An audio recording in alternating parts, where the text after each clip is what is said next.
Hi guys, it's Cam, and today I kind of wanted to talk about maladaptive daydreaming. I understand that a lot of you may not know what maladaptive daydreaming is or have already these preconceived notions of what maladaptive daydreaming is, but this video is to be a crash course on what MD is. And I've talked to Dr. Sommer. I have his personal anecdotal evidence of what he thinks is going on with MD, and yeah, I have talked to literal professionals. Well, only one professional. I've only talked to Dr. Sommer, but I hope with this video that people can learn more about it, and that with the research that I have, that people can actually take it seriously, because I understand, like, I have a VTuber model and I'm talking to you through it, and I'm not talking to you through, like, an actual person. I understand that, but I don't feel comfortable showing my face, and I don't want to show my face, so you'll have to bear with me with a VTuber model. Also, might be a little bit interesting if you like VTuber models, but that's just my personal anecdotal evidence. If you hear background noise, that is because it is dinner time, and I am skipping dinner. Not to just make this video, but also because I took a shot, and I'm actually not that hungry right now, so I'm skipping dinner. But eat if you need to. Eat, please. And I live with a bunch of other people. I'm usually whispering in my videos, because this is an ASMR channel. But for right now, this is just a regular video of where I can be as loud as I want and make as much mouth noise as I can, because that's just how regular videos are. So I wanted to first discuss what MD is. And this is taken from actual resources. I will be linking them down below. What the resources are, and, like, it looks like a research paper is what I'm getting at. Is that I have all of these sources linked in the description, and it'll look like a research paper. It'll sound like a research paper. And I'm hoping to get some interviews, if this video doesn't already have interviews, with people that struggle with MD, and that, you know, how long they've struggled with it across a broad of age ranges, and, you know, things like that. So, reading directly from the text, it says, Maladaptive daydreaming, MD, is a clinical condition characterized by pathologically immersive use of imagination and fantasy. People suffering from MD display an intense fantasy activity that usually involves highly vivid and complex scenarios, which interferes with important areas of individuals' functioning, such as learning, work, and relationships. In MD, the fantasy activity occurs for significant periods, frequently consuming more than half of the individual's waking time, and may also replace human interactions. Listening to evocative music and kinesthetic activity seems to facilitate the absorption into one's own daydreams, and fantasies are almost always associated with MD. I will put on the screen the quote from the text so that you can read it just exactly as I've read it. So, what exactly is kinesthetic movement? Kinesthetic movement, or kinesthesia, is the ability to sense motion of a joint or limb. For me, in my experience with MD, I don't pace. That is a very wide, conception about MD, where that people pace, and that's usually a normal assumption because that's what people normally say, that's what they do. I don't. This is gonna sound silly. This is gonna sound absolutely silly. But I get on my phone and I play Subway Surfers. That's it. That's literally it. I play Subway Surfers. And I can do that for hours at a time. And I listen to music, and part of that is the kinesthetic movement of my thumbs moving. I have POTS, so therefore I cannot stand for long periods at a time.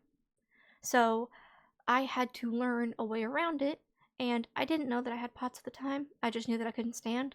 So I just laid down and played Subway Surfers. It sounds ridiculous, and it sounds like you're wasting your time. I wasted a lot of time with MD. It's not something that I'm proud of, or that I want to say, oh, MD is such a fun and wonderful thing. It's not. It's not. But that's just my own conjecture. So, here's a few categories of MD that I want to talk about, such as behavioral addiction, since MD has been classified as a behavioral addiction in the past, and I emphasize in the past. Several behaviors can produce short-term rewards that are sufficiently potent and reinforce perseverance despite concerns about unfavorable effects such as compromised functioning and weakened behavior regulation. So that's in relation to behavioral addiction of just like, it's these short-term rewards that reinforce these behaviors of like unfavorable consequences. So that's essentially what behavioral addiction is. Then we have dissociative absorption, which is defined as indeed, daydreaming and absorption experiences have long been identified as dissociative in nature. The absorption imaginative involvement factor of dissociative experience scale is composed of common benign experiences such as being engrossed in a movie or missing part of a conversation. This is part of Dr. Sommer's paper on maladaptive daydreaming and ontological analysis treatment rationale, a pilot case report. And he's right. He's right about that. Where that, in my case, dissociative absorption has been mainly the main case of just like you are very engrossed in a daydream and it becomes dissociative in nature. But that's just conjecture. That isn't the actual. That is just my own anecdotal evidence. That is not me saying this is what's true. This is just me saying, hey, I agree with what he's saying, but this is what the research says. Now we move on to maladaptive daydreaming versus immersive daydreaming.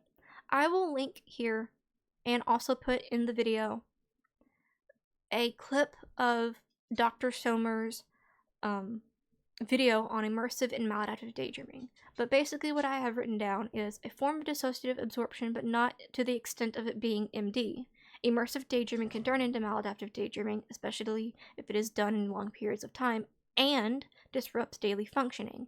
Immersive is not negative, while maladaptive is. Hi, everyone. I would like to talk briefly to you today about normality and abnormality in vivid daydreaming. You are often referred to maladaptive daydreaming when you talk about the ability to engage in very vivid, absorptive, immersive form of fantasy. But this in itself is not a pathological form of daydreaming. Most of people daydream daily. Their minds wander. It's not actually a daydreaming. It's about thinking mostly about things to do, about what to prepare for dinner, about conversations we've had, about planning something. Most people call it daydreaming, but it's actually mind wandering. It is something that happens when one is not actually active and focusing on and concentrating on a task. This is an off-task sort of mental behavior. Maladaptive daydreaming involves a concentrated effort, a mental, an intentional mental activity that is purposeful. So it's not just mind wandering when when the brain is idle or doing, not requiring it to do anything productive. The form of fantasy that people experience in maladaptive daydreaming is very intense, very vivid, and often involves fantastical stories. But the question is that in itself a problem? Is that in itself maladaptive? What does the word maladaptive mean? Maladaptive means actually that it's not adaptive, it's not normal in the sense that it is not conducive to creativity, to productivity. On the contrary, it is some sort of an impairment, an impediment on normal functioning.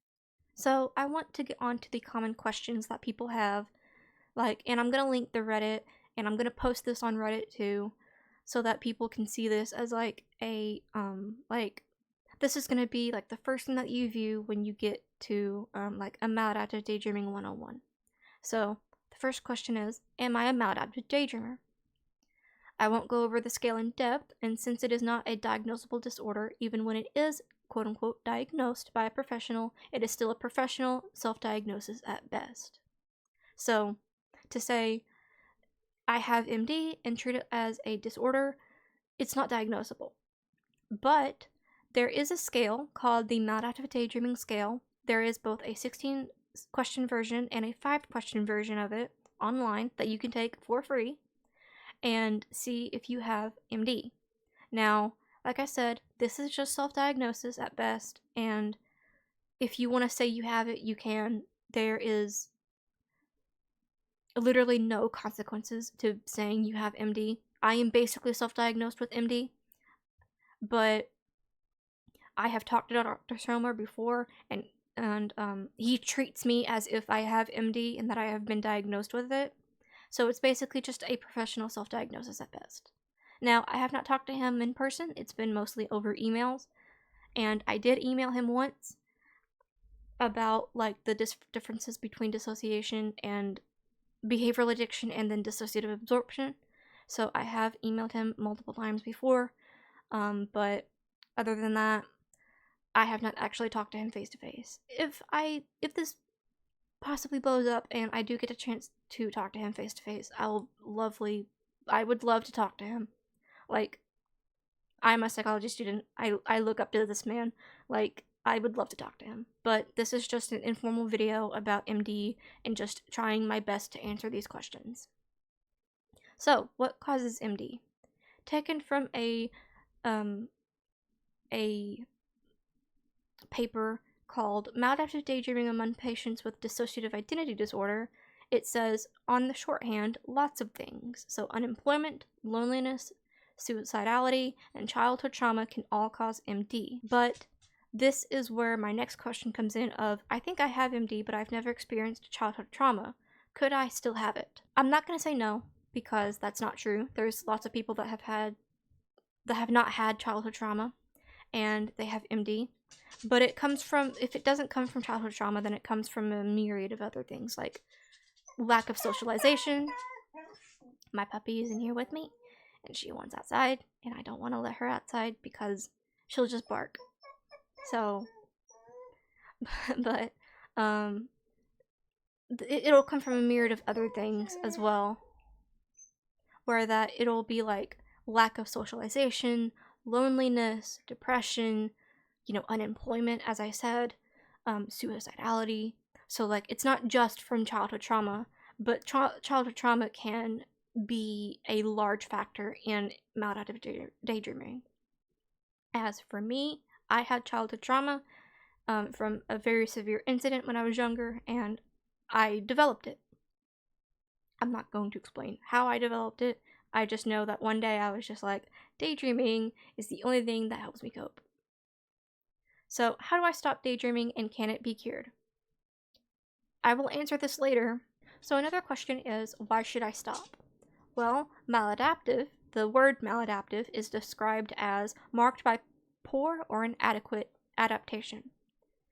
And if it was good, then it wouldn't be called maladaptive daydreaming.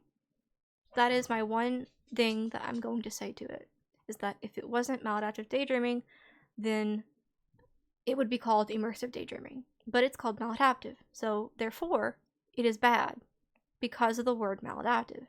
And a lot of people, especially on Tumblr, like to use the term MADD, basically meaning maladaptive daydreaming disorder. If it wasn't a disorder, then it wouldn't be maladaptive.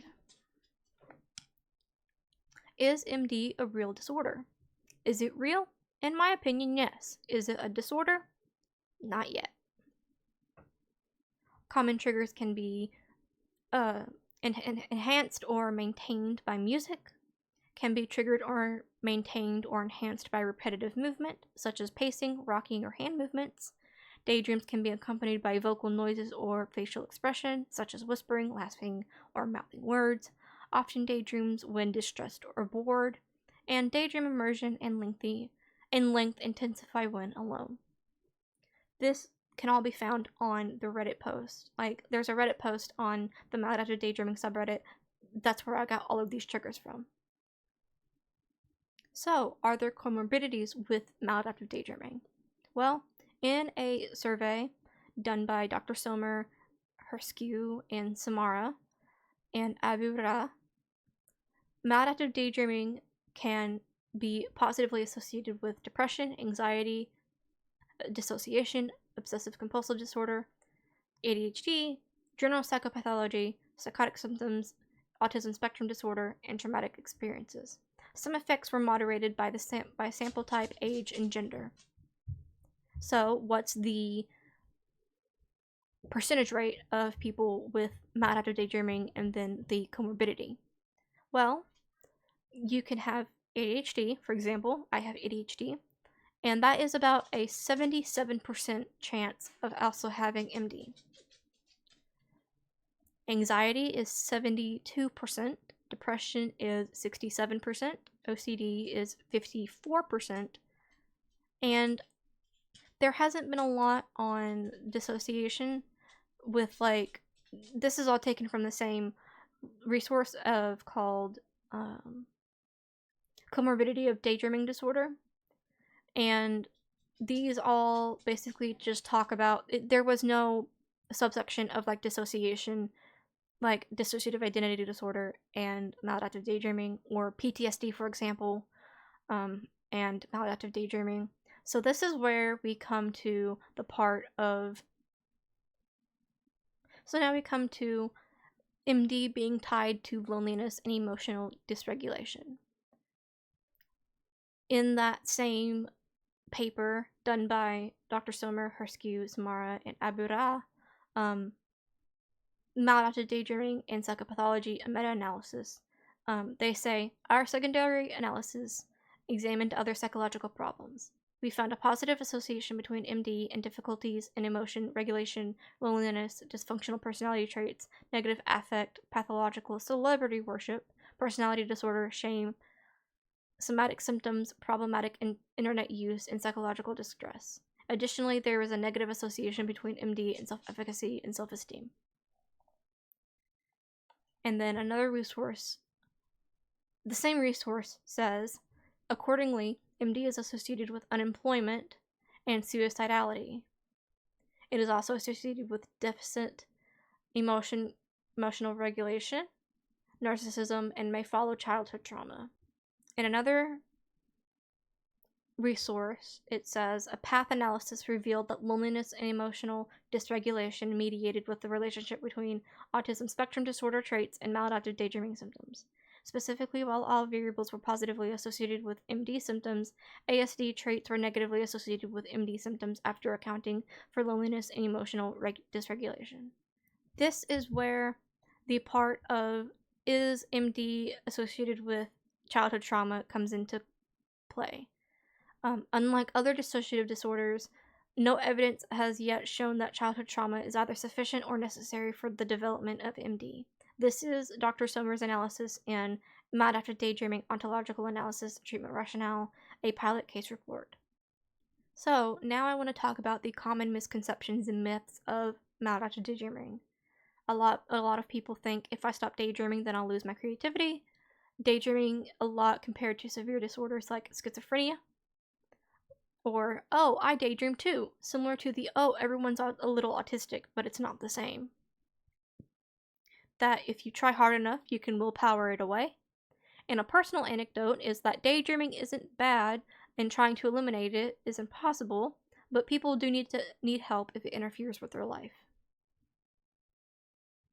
So, what is the difference between dissociation and behavioral addiction, and which one is it? So I have my own personal anecdote of types of daydreamers. One is called addictive daydreaming, the other one is called dissociative daydreaming. So Daydreaming that is similar to addiction, can't function without daydreaming, dysfunctional without daydreaming, and irritability when not daydreaming. This can be backed up by a research article called Maladaptive Daydreaming as a New Form of Behavioral Addiction, and Dr. Sommer's piece on Maladaptive Daydreaming Ontological Analysis, Treatment Rationale in a Pilot Case Report.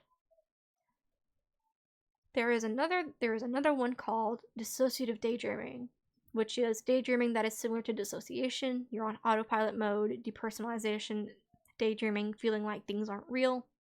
And so, in a study by Dr. Sofer Dudek and Dr. Sommer, it basically discussed that maladaptive daydreaming is a dissociative disorder. And in another paper, it says that maladaptive daydreaming is so closely associated with dissociation and dissociative disorders. And in that same paper by Dr. Sommer, called Maladaptive Daydreaming Ontological Analysis, Treatment Rationale, a Pilot Case Report. So these next two terms that I'm going to discuss is coined by a friend of mine and someone who is in the Maladaptive Daydreaming server called Red Halo. He said that there are two types of daydreamers, or types of daydreaming called active daydreaming and passive daydreaming. I basically gave them those names, I think, or he gave them those names, but the general concept is coined by him. So active daydreaming is daydreaming that takes over executive function and is deemed active, more commonly associated with addictive daydreaming. That's my personal anecdote. And then passive daydreaming is daydreaming that does not take over executive function and is deemed passive, more commonly associated with dissociative daydreaming. So that's what these two terms are called. I don't have any personal anecdote for them or against them, or I don't also have any resources backing them up because people don't talk about it. But with Dr. Sommer, I asked him a interesting question about maladaptive daydreaming and whether or not it is behavioral addictive or dissociative, and he said two things. One, at present, MD research is moving beyond early descriptive work. Recent studies focus on improving measurement, distinguishing immersive from maladaptive daydreaming, and examining common co-occurring features such as dissociation, ADHD, OCD spectrum symptoms, depression, and anxiety. There is also a growing interest in phenomenology, including absorption, narrative immersion, and the role of fantasy in emotional regulation. Overall, the field is increasingly attentive in heterogeneity rather than a single explanatory model. The second thing that he says is early formulations highlighted addiction-like features because many people report craving, loss of control, and impairment. Over time, dissociative processes such as deep absorption and detachment from early internal reality have appeared more central for many individuals. My current view is that MD is best understood as a multidimensional condition. Addiction-based can still be helpful for some, while dissociation offers the broadest framework that can integrate several of the core features. So, what are some therapies and treatments for MD? These are personal anecdotes from a survey that I took. And some people said EMDR, EFT, keeping busy, journaling, socialization, less screen time, and quitting cold turkey. Now, if you need me to explain what EMDR is, it's eye movement desensitization and reprocessing. Therapy that is empirically validated treatment for trauma, including some negative life experiences such as commonly present in medical practice. EFT is called emotionally focused therapy, and a humanistic evidence-based approach to psychotherapy, drawing primarily from attachment theory to facilitate the creation of secure, vibrant connection with the self and others. For me, in my way of dealing with MD, was that I basically got really busy, and I also got diagnosed with ADHD around that time, and so I started taking Ritalin. Noticed an immediate difference with not daydreaming and not feeling that need to. I am not saying that Ritalin helps with MD, it just helped with mine. I am not going to universalize that for everyone. In a research paper by Dr. Sommer, the same one that I keep mentioning, Maladaptive Daydreaming Ontological Analysis, Treatment Rationale in a pilot case report. Basically says motivational interviewing, cognitive behavioral therapy, and mindfulness training. Now, motivational interviewing is a client-centered yet directive method for enhancing intrinsic motivation to change by exploring and resolving client ambivalence, which also then leads to open-ended questions, reflective listening, affirmation, and summarization. CBT interventions were included to teach the client, the participant in this research study, contingent self-reward, time and task management, implementation of learned relaxation and mindfulness skills, problem solving, and planning for future academic work and work-related goals. Mindfulness training is a psychological process of Buddhist origins. It often involves shifting one's attention to experiences occurring in the present moment. Mindfulness can be developed by practicing meditation training. And in another research paper by Herskey, Sommer, and Silver-Dudek and Fetterman, basically says self-monitoring is a core element of self-regulation and self-management. It is a technique recommended for promoting habit change and involves the monitoring, documentation, and elevated awareness of the target's behavior. So some resources on MD, and I will link them down below, is the International Society for Maladaptive Daydreaming, International Consortium of Maladaptive Daydreaming Research, Reddit r/MaladaptiveDaydreaming, and Discord, which is the Maladaptive Daydreaming server. And I will link all of these down below. I get no incentive of doing this. This is basically a passion project, and I wanted to just give more of an overview of what MD is. If there is an interview, then it will be right after this segment, but if not, then this is the end of the video. I hope you guys have a good day and or night, and I will see you guys next time.